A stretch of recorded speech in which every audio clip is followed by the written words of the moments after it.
এটা দিয়ে আমাদের সব চলতে, এখন আমাদের এটা পুরো একদম ছাই, আর ভিতর কোনো উৎসব নাই।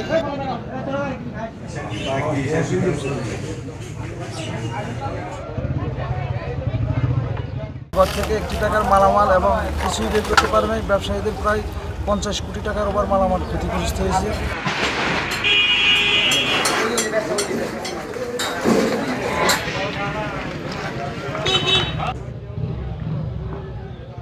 $5,57,000 কেস, 4 ভরি স্বর্ণ ছিল তো অনেক, আর মালামাল সহকারে ধরেন 15-16 লাখ টাকা সাইকেল মেকেল সহকারে ডেমারেজ হয়ে গেছে।